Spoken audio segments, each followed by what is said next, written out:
Hello and welcome to Living with the Landspeeder, where we Starwarsify Disney parks one attraction at a time.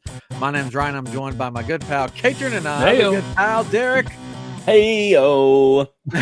And tonight we have a very special guest on Chapter 4 of Living with the Landspeeder, Martin from Heroes of the Halcyon, or Jorg Sacul. So I always pronounce it. Oh my gosh. Wow. Sacul. Lucas backwards. Yeah. That's what I should have said. Anyways. You did. I messed up. Do I need it? We'll just go with it. We'll just go with it. This is stained. I want people to know. Yeah, people to know. Martin, thank you for being on Living with the Landspeeder tonight. How are you doing tonight? Absolutely thrilled to be here. Sweet. Well, you run a fabulous podcast called Heroes of the Halcyon, where you talk about something, and there's this one thing you guys talk about. What could it be? The Enterprise, right? No, I got it. Halo. Chewbacca. It's Halo, right? The video game. No, he talks about the greatest cruise in the galaxy, the Galactic Starcruiser, which we just got off of last week. And by we, you mean you and Martin. Yeah, not Derek and Katrin. Not Derek and Katrin. Man, well, this time last week, it was our last night, right? That's right. Are you feeling down? Are you feeling? How are the emotions? It's always tough when you get off the Star Cruiser, but we have found the best remedy to the Star Cruiser, the post Star Cruiser blues, is another trip to Star Cruiser. So we're actually looking to return on a voyage in October. That's going to be kind of special. We'll chit chat about that a little bit later, I'm sure. Yeah. So this was my first time on the Star Cruiser, and words can't describe it really. You try to put it into words, but you just can't really. It was just an amazing experience, and you feel like you're in the middle of a Star Wars movie. I mean, that's you are. Yeah, pretty much. Yeah, and it's just, I don't know. It was surreal. I still don't. It's still like it's a dream that it happened. And I think without you guys, though, I would have been totally lost for most of the time. Heroes of the Halcyon helped out so much. You guys on board helped me out so much. I know your co-host, he was guiding me around at one point saying, go here. If you want to see something cool, follow me. And hopefully we'll get him on the show sometime. But tell us how you started your Star Cruiser journey real fast. Well, it's funny. My two co-hosts is my wife, Christine Smith, and one of my really great friends, Drew Gergich. And as soon as they announced Galaxy's Edge was going to be a thing, Drew and I, we love Disney parks and we love Star Wars. So we're like that perfect intersection of fan for Galaxy's Edge and what became Star Cruiser. And we just kept theorizing what's going to be in this land. And then they kind of announced, well, there's going to be this hotel component, and what's that going to be? And we just kept having these lunch meetings about what's it going to be, and we kept the information just kept dripping out slowly over. This was years. We hear about how this interaction was going to follow you down to Galaxy's Edge, and it just kind of blew our minds. How is that going to happen? That something you do over here is going to have impact with you over in this other thing. And we went on Galactic Starcruiser on, I believe it was voyage number 6, really early on in the after it opened, and we came off it changed people. I mean, we just decided, geez, within a month we had to go back and we had to start a podcast just talking about it, because the people that are on this, it is hard to describe, and it's kind of hard to prepare for if you don't know what you're in store for. So it's kind of we help people prepare for their voyage they have upcoming. We help people, get through the emotions of it when they're done. And we've been doing this now for over a year. This week we're actually launching what we're calling season 3. We are kind of doing our podcast in seasons as with each of our voyages. This was our 3rd voyage we just got off of, so we're starting season 3 this week, and wow, we just love the interaction of the community. I mean, the Star Cruiser and Star Wars community is just it's the least toxic bit of Star Wars fandom I've ever encountered. It's just the most creative, helpful, friendly bunch of people, and it's been a joy.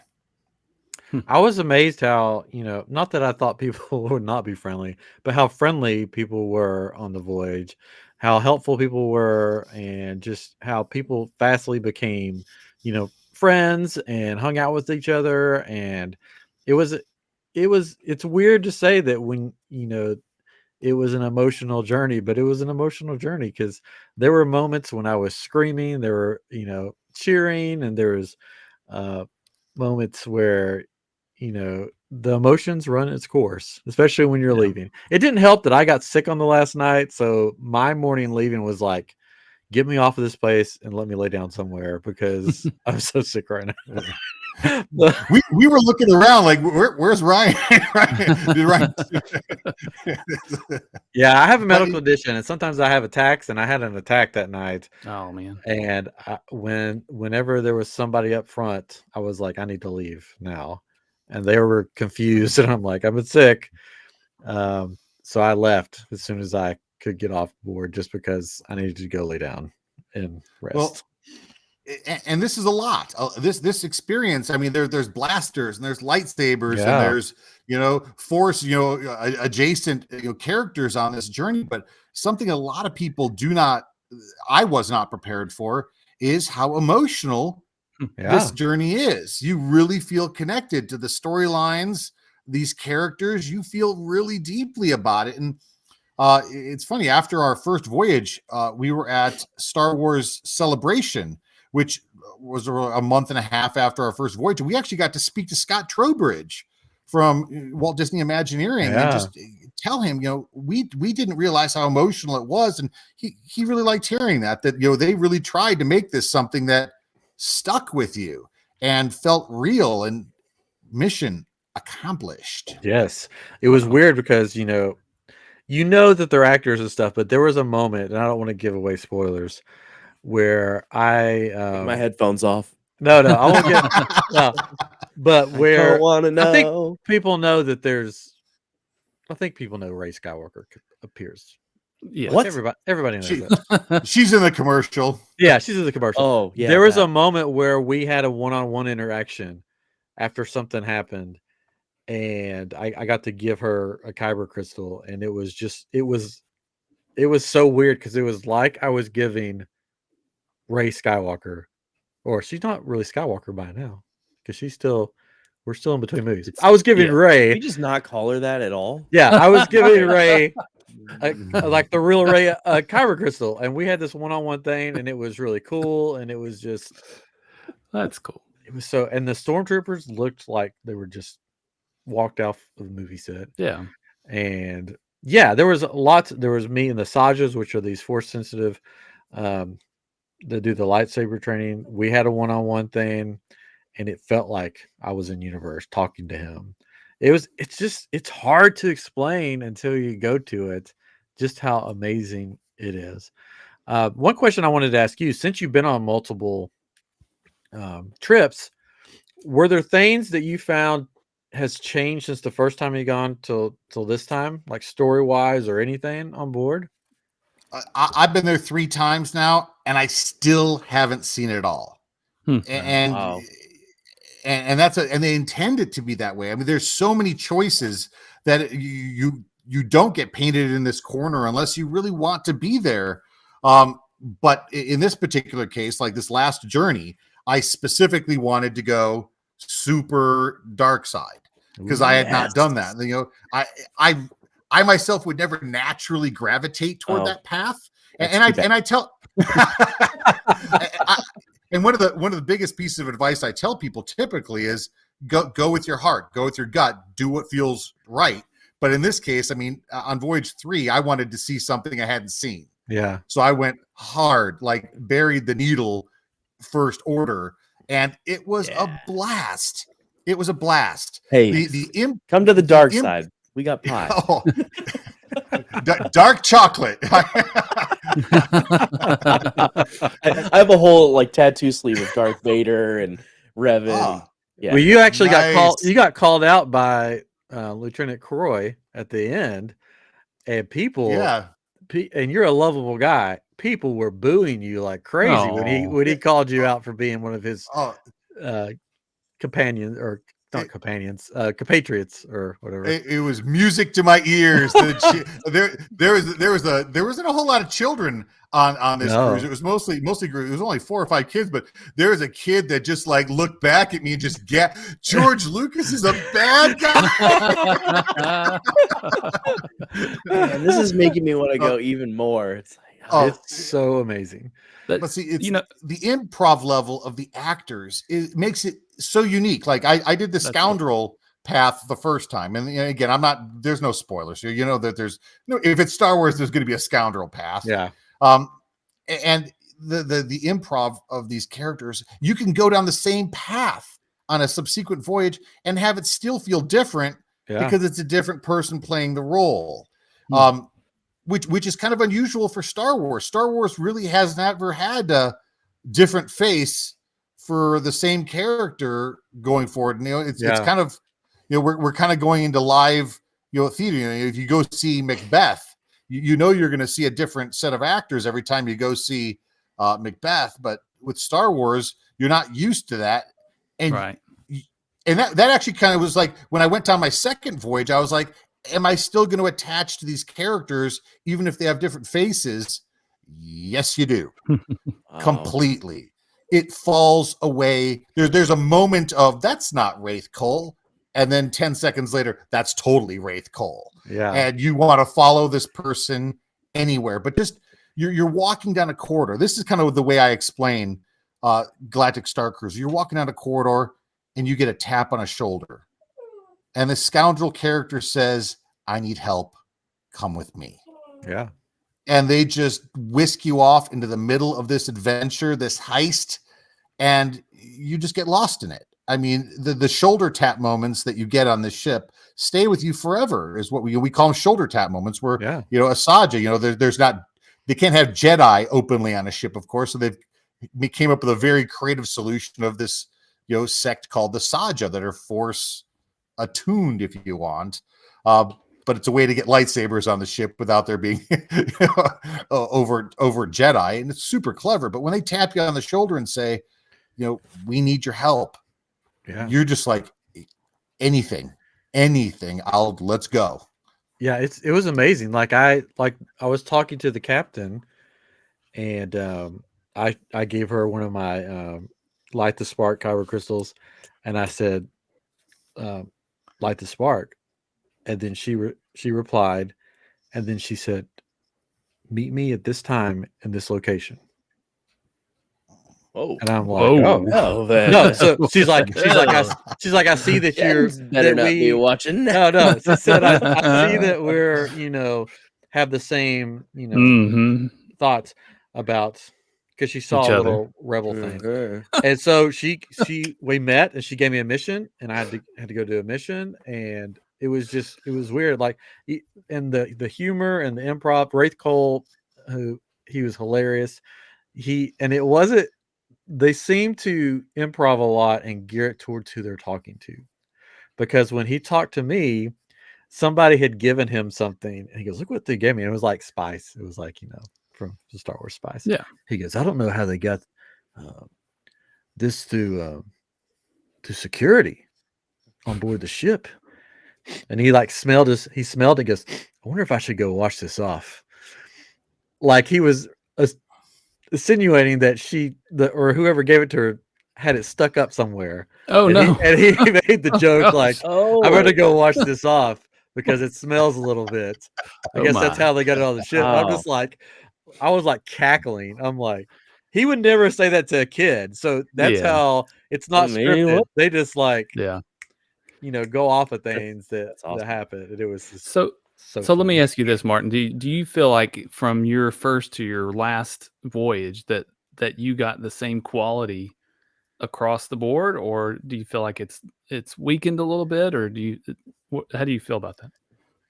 The magic for me is still there. I did specifically do something completely different this time, because the first 2 trips I did share some storylines between those 2 voyages. You know, I went, Resistance and Scoundrel, and because you don't have to go down one path, you can mix and match a lot. Not everything mixes and matches, but this time I went and did something completely different. I mean, I'm literally set for voyage 4. I can't get back on that ship fast enough. I can't. Cool. I mean, we know for a fact that the Lucasfilm Story Group is working on the next generation of what the storylines are going to be for Galactic Starcruiser. When's that going to be? A year from now, 2 years from now, 5? We don't know, but they've said point blank that there is expansion to grow, and it's funny. I actually realize I have a theory on what the expansion is that I kind of came to the realization of on this trip. It's we might be able to chit chat about that later, but they have this is a long-term thing for Disney. I mean, this is a huge investment. The technology on this thing, I mean, is unreal. I mean, you just take the Rey's real lightsaber. We all know it's not a real lightsaber, but let me tell you, when she turns the thing on right in front of you, it sure looks and feels real to me. It's stunning. Yes, the videos don't do it justice at all. They do not even. With that being said, since you've done 3, you're getting ready for your 4th. Obviously, the average person isn't going to be able to shell out that kind of money to do that much. But do you think that it's going to be able to survive the quality that it's at now? Because of the price point, they're already having problems filling it. What do you think is going to happen? Derek, absolutely awesome question. And the fact is, you always pay extra to be an early adopter. I mean, I'm not going to insinuate that I could afford to go 3 times, but I did. But we did anyway. But the average person, if they go once, it's going to be a while before they go, probably, or at all. The great thing is what we have found, and again, myself and my wife and our friend Drew, we all share a room, and that cuts the cost down significantly, unbelievably. I mean, you can put up to 5 people in one of the standard rooms relatively comfortably. I mean, there are 5 different beds and sleeping areas, and you can do that. There's actually something that we actually did an episode of our podcast on something called Starcruiser Suitemate Finder, that it just puts people together that are, kind of like-minded. They got the same kind of temperament and disposition. And, it's a way to turn a, $6,000 voyage into a $1,500 voyage by sharing the room with other people. And we've heard just incredible success stories that not only does it reduce the cost, but people make friendships that last beyond the trip. We actually, Gabby, I mean, we met people on this voyage that they came back with the same group of people that they randomly kind of went with the first time because they liked each other so much. And that's kind of cool. Yeah. But I mean, it's like we kind of mentioned before we started recording, is that there are some discounts starting to roll out, 30% off for Disney Visa, and things like that, which again, people, anytime, the Starcruiser hate is alive and well everywhere you look. People, the Starcruiser's failing, they got to do discounts. I mean, they're doing those same discounts for every single Disney resort, every one of them. Oh yeah. And they had to for Starcruiser. They had to. It is at early adopter pricing. That being said, as someone who has been going to Disney parks for upwards of 40 years now, the trick I've learned in the past couple decades is whenever something opens at Disney, go early, because that's when you see it in its pristine Imagineering state. Sure. Yes. What I'm afraid of happening, and I've absolutely no proof or idea that this is happening, but it could, is what I'm afraid could happen is they jettison some features or some quality or some story to bring that price point down. And that would be a shame. So that's why I really, really wanted, and Drew and Christine and I, we really wanted to see this thing exactly how it was meant to be seen. But as far as we can see, I mean, these discounts are starting to roll out. 30% is not small change. the quality hasn't dropped. The quality hasn't dropped one bit. That's great. Since and it's kind of funny because when they were starting to kind of finalize the feature set of Galaxy's Edge, we saw things being dropped. Yeah.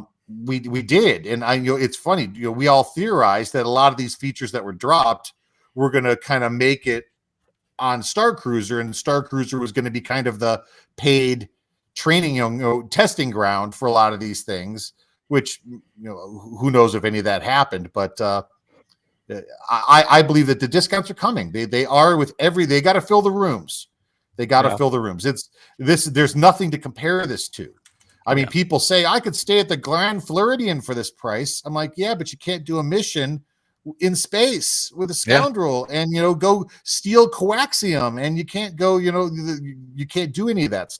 It's not an apples to apples comparison. I mean, there's it isn't. There's nothing to compare this to. And one of the things that we kind of like to ask ourselves, and I don't want to go off on a weird tangent, but like, what other franchise would support something like this? Not every franchise could even do this. We love Marvel, we love MCU, Avengers Campus, and all, but Marvel couldn't do this type of interactive experience for 2 days. It wouldn't hold up the same way. So they really did create something special. And they're going to find the price point. They're going to find the price point. I think it's good the point you made about being able to go back and do these other stories and these other roles, fulfill those. That was something we had questions about in the beginning. It's like, how sustainable is it? How replayable is it? And I've heard you say that, and heard some other folks say that they feel like they can go back and do these things, and that's certainly encouraging. And then hearing about these other stories that could be coming, I think that's going to help tremendously. And so that's exciting. I think the only other franchise that maybe could do it, maybe Harry Potter. I don't know. What do y'all think about that? I mean, yeah, I think Harry Potter could pull it off. They could do it. Harry Potter. Yeah. But I would go back and do the same story over and over. It was just so good. Let's do because we got to do some rides here. Yeah, that's right. But before we get that, let's talk just briefly about your character on board the Starcruiser, because I thought one of the best characters on the ship, whether they were paid to be there or whether they paid to be there. Can you give your background of your character aboard the Starcruiser? Sure. I mean, it's a fun story all by itself. Is that back in Star Wars Celebration #2, this is going many, many years ago, Hasbro did an action figure exclusive named Jorg Sacul, and it was basically a George Lucas tribute action figure. It had a George Lucas head and an X-wing fighter pilot body, and that was it. I mean, it's here, right? Boom. I mean, here's what it looks like. I mean, it's I remember many years ago, but Hasbro actually did kind of canon. I'm not gonna say it's canon, but Commander Jorg Sacul was the name, and of course, Jorg just sounds like Space George, and Sakul's just Lucas spelled backwards. And last year, when we were kind of planning our Starcruiser voyage, I was just getting copies made at a local copy store, and the clerk said, "Hey, you know who you look like?" And I'm like, tell me, who do I look like? Lay it on me. She's like, you look like George Lucas. And I'm like, what? I go home and tell my wife, you know what this person said I look like? She said I look like George Lucas. And then my wife kind of took 2 steps back and said, I kind of see it. And I just thought, then again, I've been a toy collector literally since I had an early bird kit. I mean, I'm that guy that's been collecting these things literally like his entire life. And I just immediately thought of Jorg Sacul, and take this razor thin paragraph of backstory that Hasbro did for this figure. Why not just make it complete character? And I have created what is very likely the most ridiculously overproduced fan intro video. And it's a lot of fun. I mean, this character is so much fun because again, people see Lucas and they like to see Lucas playing in space. And I didn't want to go to the Starcruiser as George Lucas. That would be weird. But if I go as a character based on George Lucas, that's a lot of fun for a lot of people. And the characters on board the ship have a lot of fun with it. And Again, if you go to YouTube and just search on Heroes to Halcyon, it's all three of us did character intro videos, and the Jorg Sacul one is 4.5 minutes you will never forget. That's great. How deep does the rabbit hole go? And it goes real deep. So that's the short version. I took Hasbro's idea and ran with it. But you make so your character makes holo movies or whatever you want. Holovids. Yes. And one of the coolest parts of the voyage, this last voyage, was you were presented with the character from your movie in real life action figure form. Porg, what's his? I forget his Polly name. the Porg. Polly the Porg. He's smoking a cigarette or something. He's got the sunglasses on from I guess you made the movie poster. I made, yeah. If you watch the video, the short version is how do you get Star Wars to exist within Star Wars? So what Jorg Sacul did is, nobody knew history in the galaxy, so he made holovids based on what the rebellion fighting the Empire and whatnot, and and then he made a film that bombed terribly called Polly the Porg, which of course is an analog to the Lucasfilm Howard the Duck movie. Yeah. And the crew on Galactic Starcruiser, there's a couple in very specifically, I'm going to give a shout out to Belle. They have just latched onto this ridiculous idea of Jorg Sacul's vidography, I should say, and she actually made me a Polly the Porg live, and it was able to present it. It's just the craziest, weirdest thing. I mean, last voyage, I was just standing in the atrium, going through my data pad, your phone, just scrolling through the missions. And I could hear these cast members talking behind me. And again, this is just the crew that works there, not the primary cast. Yeah. And I could hear them, and they're starting to argue with each other, like right behind me, about who's the bigger Jorg Sacul fan. And then one of them stops and and I'm just watching this to the side eye, and I'm like, and one of them stops and just points at the others, and you are a fake Jorg Sacul fan. It's just that's great. It's just the craziest, the cast members, the crew, they're so clever. Give them something fun to work with and they will run with it. Yeah, that's awesome. That's great. If this interview doesn't want to make you go on the Starcruiser, I don't know what will, because let me tell you, it's amazing. I could talk about Starcruiser literally the rest of the night with you, Martin, but we've got a mission here. Yes. This is Living with the Landspeeder, and we Starwarsify rides. Can you tell our listening audience and our viewers which ride, because we let you pick the attraction, which attraction did you pick to Starwarsify? Well, Kilimanjaro Safaris in Disney's Animal Kingdom is today's attraction of choice. Woohoo! Now this, Jumbo. Yes, Jumbo.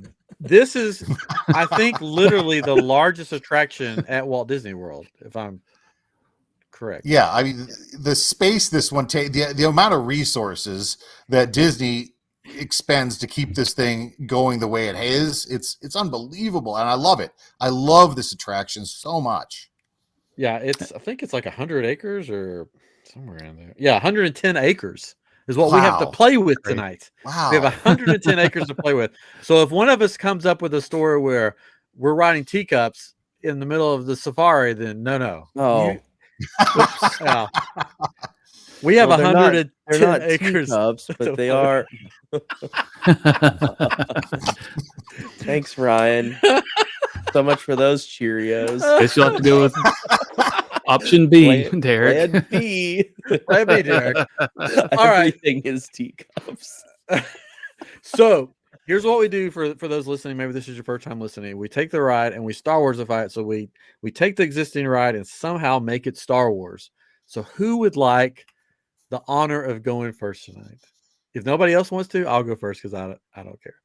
I'll go first tonight because you'll go first. Yeah, I'll Derek! Yeah. There So you go, Derek. I also want to do that. So no one. I don't think anybody's gonna take mine, but I don't that way know. I don't have to do mine because I've got a backup. I've got a backup plan, and I have to give a shout out. Like I had my plan, and I told my wife what my plan was, and she was like, "That's pretty okay." She's like, She was like, "Why are you not using the murder bears, the Ewoks?" I was The like, murder bear. "Wait, okay." So I rethought this whole thing, and I wanted to be on Endor.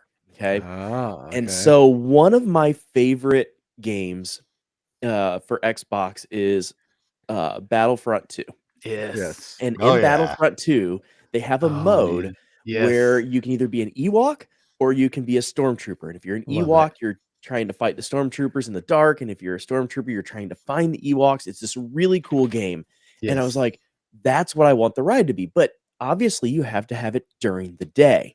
And I'm thinking, what movie just got re-released? Return of the Jedi. And so you make the whole scene like starting off at Return of the Jedi, and you're fighting all of the stormtroopers and all of this stuff. But then also to tie in the animals, you bring in the different animals that are on Endor. Things like, they have several sentient beings there, but they've got several semi-sentient beings like the Kagels and the grass trekkers and the Gorax. I guess the Gorax is one Yes. that the Ewoks fight constantly. But then you've got things like the blurg. Everybody loves blurgs. So you can have blurgs out in the savannah and all of these kind of feels. But then as it gets later into the evening, the sun starts to set, is when you have the more interactive kind of game of you're picking what you are. If you're going to be on Team Ewok or if you're Team Stormtrooper. Kind of like, you've got a little bit of the Rise of the Resistance where you're with the Resistance. Well, this one, you get a pick almost like with the Starcruiser. They have so much space to do it where it's basically two separate experiences depending on the time of day that you go. Oh, Nice. That's awesome. That is Mm. great. Thanks to my wife for making me change my mind. Originally, it was the teacups, right? No, originally, I guess I'll say originally I was going to do Alderaan before it got destroyed. Oh, at the end of the ride, it just all blows up. You hear this? Hey. It was kind of part of it, yes. Oh no! Because remember the original Kilimanjaro when you had to try to get the poachers and stuff. Yes. Yeah. So it was going to be one. like, oh, you got to get off before the Death Star blows you up. Look at all this beautiful stuff. It's gone. Have fun. Enjoy your ride. Well, since you mentioned Return of the Jedi, Mm-hmm. if you don't mind, I'll go next. If you're All done, right. unless you're not done. Oh, that's it. Okay, You got it. because Did you have a restaurant or anything though? Oh, I'm a Tusker House and just make it Star Wars. I love Tusker House. Like keep the food the exact same, I've except got no. except C-3PO's floating around on a chair, and and that's about it. You call it Tuscan House. Oh, Nice. really All right, good. so I decided to since it's the 40th anniversary of Return of the Jedi, I wanted to go with that theme. I was thinking, okay, we have 110 acres to play with, plus you have Tusker House. So my ride is called the Dune Sea of Tatooine. Okay. And it starts out front with the restaurant that is Jabba's Palace. So we turn Tusker's house into Jabba's Palace. I think I've got a poster for it somewhere. We do. You It could kind call of- it Tusker Hut. Jabba's Palace featuring the Max Yeah. Rebo band. So we'll have a live band or the Max Rebo band, animatronic band, like Showbiz Pizza or Chuck E. Cheese. But we'll have the Max Rebo band there at Jabba's Palace. And then you'll be able to, from there, travel across the Dune Sea for a view of the mighty Sarlacc. So outside of the front of the ride will be Jabba's Palace, where you'll hear Max Rebo band featuring live music. And then from the ride, you will load onto a skiff and then journey across the Dune Sea with a guide telling you about the area. So while in transit, you'll see a sandcrawler with Jawas making deals for droids. You'll see the Crate Dragon skeleton. You'll see Tusken Raiders with their banthas riding and trying to shoot you down, and various other creatures in the desert. So you'll see all the creatures from the desert, the Dune Sea. And once the skiff reaches its destination, you will come face to face with a life-size great pit of Carcoon. I can't read tonight. the nesting place for the all-powerful Sarlacc. So you'll have the pit, the Sarlacc pit, in all of its glory right there, which is surrounded by Jabba's sail barge, as well as other small skiffs. So you'll have all these skiffs from people coming in from different parts of the ride to circle the Sarlacc pit. And then much like the Great Movie Ride, there'll be like a stunt show on Jabba's. So if you remember the Great Movie Ride, the person that drove the vehicle would get out and he would play a part. So same thing's going to happen here. Your guide will play a part, and you'll see the whole scene from Return of the Jedi play out. You'll have you'll have Luke Skywalker, Han Solo, R2. Lando, R2, C-3PO. You'll see all this playing out as like a stunt show type thing. Yeah, Leia. Yeah, Slave Come Leia on, man. will be there. So you'll see all this playing out. So a mixture of animatronics and the live actors creating the battle from the Return of the Jedi. And of course, Boba Fett will be there. You have to have Boba Fett. And then when the stunt show ends, your skiff will speed away back to the drop-off location. So it's like the Great Movie Ride, but like times 100 because of everything going on. So that is my ride for this. Wow. This chapter. I don't know what you guys think. I think it's great, but I think it'd be even better if Disney actually crossbred one of those elephants to make it into a bantha. Oh my. Disney made a real bantha. What would they crossbreed it with? I don't get paid that much money. You figure that out. Like, I'm not an Imagineer. They could do it. I don't want it robotic either. I want it real. Like, this is Animal Kingdom. Come on, I want a real bantha. Come on, Disney, figure it out. Does Boba Fett fall into the Starlight pit at the end of this? Yeah, of course he does. And then when you're going back to their to get let off the ride, you'll see C-3PO's legs sticking up in the sand, kicking back and forth. So it's all there. I want to ride this ride now. That's my ride. So we got 2 left. K-Tron, go for it. All right. So my second option was Endor. Oh, I'm glad that you chose Endor. I thought that was actually the obvious one, much like your wife said. I was like, that seems like the most logical. There you go. There you go. So I'm glad that you didn't pick mine. I knew nobody's going to pick mine, though, because I went back to a previous movie, to Empire Strikes Back. And I'm actually doing something that's impossible. It's hot. It's hot. Yes. So we're actually going to transport or transform, rather, Africa into Hoth. So the whole land will just be Hoth, I guess, is what will happen. So I actually have a picture of the ride vehicle because I found this vehicle. It was a toy that was never made. Okay, it was a toy concept. So let me pull it up on the screen. Sorry for those just listening, but imagine if you will. Yeah, imagine the ride. Nice. Kilimanjaro Safaris. Except that it has tank tracks on it, right? Yes.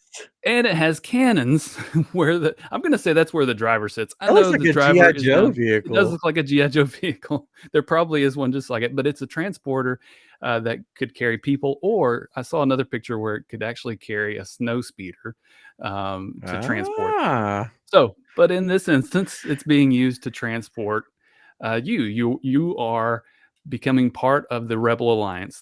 Sweet. So you're greeted by a Rebel Alliance officer, and he's like, "Okay, you're here. We've got this mission. We're going to transport these supplies over to the remote outpost of Hoth, and we may encounter some crazy stuff out there. So get ready. You get on, and you're in the ride, and we take this vehicle across the icy tundra of Hoth, of course, and we're on the way. We're seeing all the tauntauns and maybe some wampas, and I had to go look at these what kind of animals were on Hoth that were maybe in comic books and things like that. So ice worms and Hoth hogs, snow mouse, or snow bears, different creatures around. So kind of keeping the same idea of the safari, but it's cold. Now that was the other thing. I was like, okay, it's not going to be cold. It's Florida, so you're just going to have to pretend a little bit. Maybe there's some air conditioning on the. I mean, they've got Blizzard Beach. That's right. Yeah, there's some air conditioning on this transport vehicle. So, but as you start progressing along, you start to see the AT-AT walkers, the ATSTs, and you see some snow troopers that are battling the rebels, and it starts to come to a climax, and you're getting towards the end, and it's again kind of like Rise of the Resistance, where you're just kind of getting through this event that's happening around you. And the cool thing about this, though, is that there are these cannons on the vehicle, so he's firing at the snow troopers and at the ATSTs, and maybe off in the distance as you're finishing the ride, you see an AT-AT walker fall down, because it got tripped by the wires, and you make it out and everybody's excited. So then when you exit the ride, you can go over to the Tauntaun Sundae Bar, which is is it the Hawa Bar? Is that what's near there? I think is the name of the place. But we came up with my son and I came up with this idea. But some of the things you can get at the Tauntaun Sundae Bar, you can get lukewarm Haas chocolate, a Wampa swirl, a Tauntaun fuzzy sundae, a snow trooper snow cone, and blue milk ice pops. So this place smelled bad. So on the outside. Yeah. So really all you would have to do, Catherine, for this ride, to make this feel like you're in Hoth, enclose this ride vehicle where it's like a dome over top of the vehicle, and pump AC in it. Yes. So it's cold. So that makes you think you're in the cold, because everything outside, because Disney and Imagineering can make it look like they snow can make it look like snow and ice. And then because it's flat at Disney or in Florida, as far as I can see, they can make it look like it's just snow everywhere. And it's huge, like you said. It's acres 110 acres. So just enclose it in the dome, freeze them out, and then they'll think they're on Hoth. There you go. That's cool. So I like it. I want that vehicle. Plus, though. I love like, I love the not Wampa. Like I've got the pommel, the Wampa pommel. Yeah. I love it. Yeah. Okay, Martin, we're ready. We are ready to hear the amazingness that's about to come out of your mouth. Oh boy, I've thought way too much about this. Welcome to our lives. That's right. So, for no particular reason, I wanted to actually kind of keep it in the same time frame as Galaxy's Edge and Galactic Starcruiser, just because. Yeah. And I thought about this. The only time we've ever really heard about a zoo kind of being referenced in Star Wars is in Force Awakens. There's that throwaway line that Han Solo's getting these Rathtars for King Prana. Yes. And they actually did kind of fill that out in the novelization that, King Prana's got this big zoo with all these dangerous creatures, and he's in competition with this other ruler, like the next galaxy over, who's got his own, zoo of dangerous creatures. And I'm just thinking, wouldn't it be the biggest flex in the world to have like your zoo be a tourist attraction? So I'm like envisioning Disney would be, King Prana presents the Perilous Predator Trek. And I always love when you go on these Disney attractions in the pre-show. Like before you get on Kilimanjaro Safaris, they got the little show above that's narrated. Yeah. And before you go on a safari to view all of the dangerous animals in the galaxy that want to kill you, there's only one character I could think of that I wanted to have narrate that pre-show, and that is Danny Trejo's Rancor Keeper from Book of Boba Fett. Yes. Yeah. Yes. And at the end, he'd be like, the only thing more dangerous than these creatures is me. I need something, very. And as far as I know, I don't think they ever actually gave the Danny Trejo Rancor Keeper a name, did they? I don't think so. I think it's actually unnamed. So I just came up with it until, Matt Martin or Pablo Hidalgo tells me I'm wrong. I'm going to say that it's Adacom, which is machete backwards, which is a very Star Wars thing to do. So nice. Danny Yes. Trejo's Rancor Keeper Itacom is going to be telling us about all the dangerous creatures we're going to see. And I kind of tried to keep it within something that I thought Imagineering could do. Yeah. Without, and I'm thinking to myself, okay, Adding fake snow. yeah, but it's funny that having Kilimanjaro Safari, what are the things that people always ooh and ah over? The baby animals. So the only thing cooler than seeing an animal that could kill you is seeing a baby version of an animal that could kill you. And I'm like, who it's so cute. Like a baby Rancor. Who wouldn't love to see a baby Rancor? Or like a Nexu. Come on, everyone would love a Nexu is something that they could pull off in one of those ecosystems. And something that I saw in Universal, they've got in that new Jurassic Park ride, they've got the screens with the Mosasaurus, the big sea creature, the water, and it's on this, and it's very convincingly portrayed. So I'm thinking to myself, okay, you could get the OPC killer. What is it? The Sando Aqua Monster and the Cola Clawfish from episode 1. Yeah. You could have a little drive-by and a screen thing to do that underwater, and that'd be something you could definitely do. But like a Wampa, an Acklay, the Creek Nut giant spiders from Rebels. I mean, I love Rebels. I don't know if anyone likes Rebels. My favorite. Yeah. I love Rebels, and those giant Creek Nut spiders that are awesome. And then they got the ice versions. The Mythosaur in there too. You just have like the eye where the hippos are. Could you imagine? I would freak out. I would love it. A Dianoga poking its tentacles out. I mean, I'm thinking. I really have thought about every single one of these creatures. I'm like, Imagineering could totally do this. And a Rathtar. You got to end with Han Solo didn't do it, but Hondo Onaka got these Rathars here or something. Who knows? And that'd be the big finish to the ride. And I'm thinking I would line up again and again and again to see the who's who of dangerous things in the galaxy. I mean, it can be like a behind the scenes tour of the Geonosian arena from Attack of the Clones. I mean, they had to keep those animals somewhere. Yeah. Yes. Let's see it. I think that'd be a hell of a ride. Yeah. And the merchandise would be phenomenal because you had all the creatures at the end of the ride in their gift shop that you could buy babies of them to take home. That's why I wanted Endor, because the Ewoks. I mean, I had the little Ewok. Like, yes, I still have the Ewoks. Now with Katrin, with yours, it would be so funny if they took Disco Yeti and made it a Wampa. yeah. That was my only thing. Was that am I using this idea in place of Expedition Everest? When it's already got but I was like, no, we'll figure out something else. I'll use it for that. Yeah, there you go. if Danny Trejo, he's famous for his tacos, which I've heard are phenomenal. Yeah. Is he going to have his own Star Wars version taco stand at the end of the ride? That's what I was thinking.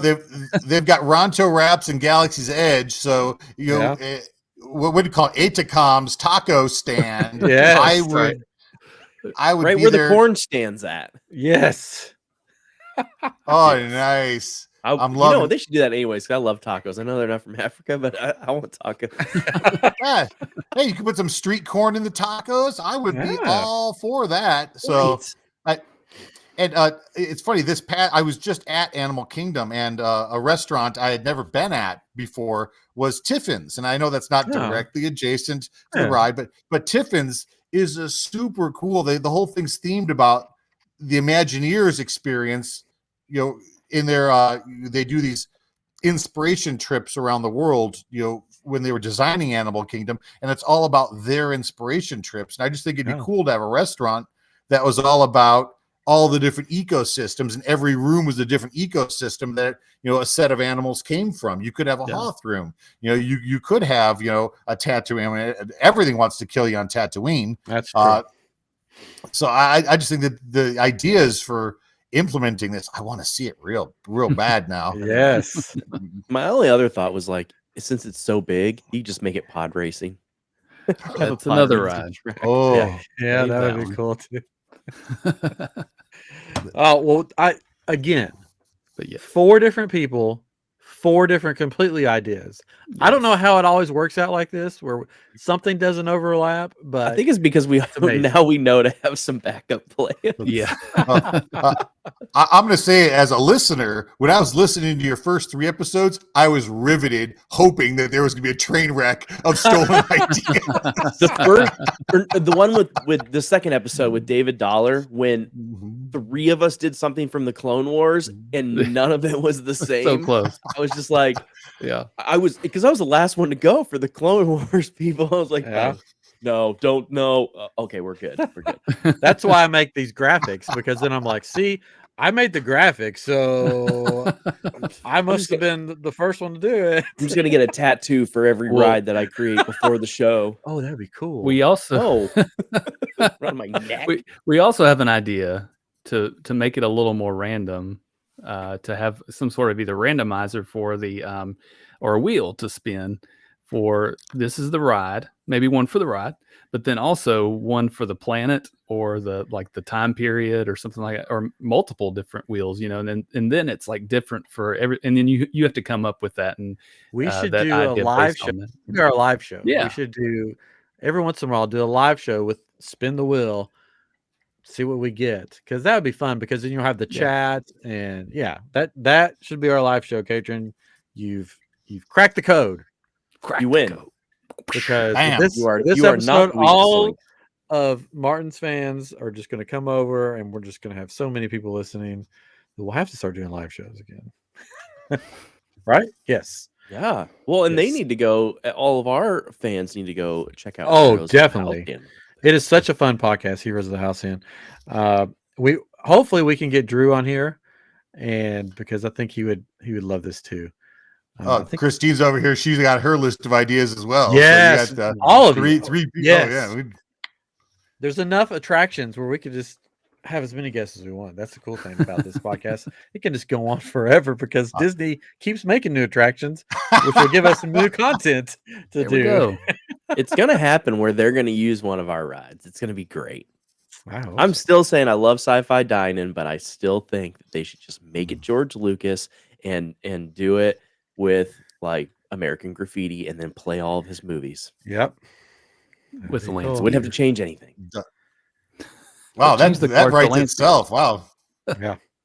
We're just waiting for Disney. We'll just Give us a waiting call. on their call. Yeah. We're ready. Fine, We will all be Imagineers. I'm fine with that. Oh, I love it. Well, Martin, thank you for coming on. I think we've about to reach our hour mark. Where can people find you on the interwebs? Well, you can always find us at heroesofthehalcyon.com, and we're big on Instagram. So just go to Instagram, Heroes of the Halcyon. A lot of fun adventures, new episodes every week. This week starts season 3. Sweet. I can't wait to listen. And not only just a podcast, but they did an event before the Halcyon. They raised a ton of money for Make-A-Wish, which was really cool. So thank you for doing that. That meant a lot to me that you guys did that. And I was happy to participate in that. So thank you for that. Yeah, Ryan, you were a big part of that. I mean, we had a kind of a before the voyage. We did a Starcruiser Superfans muster meetup.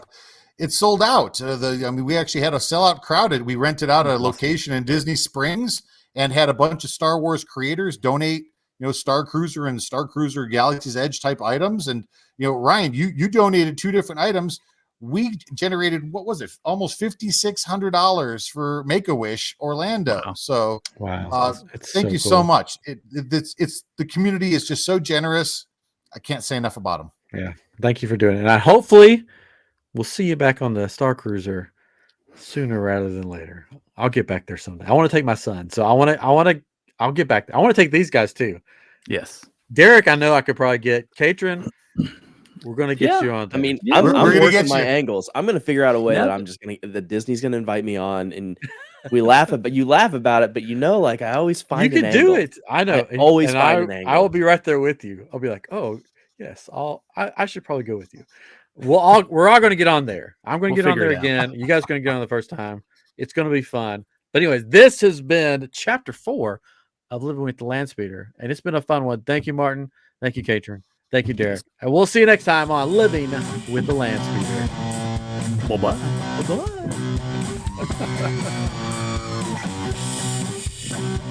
Bye-bye.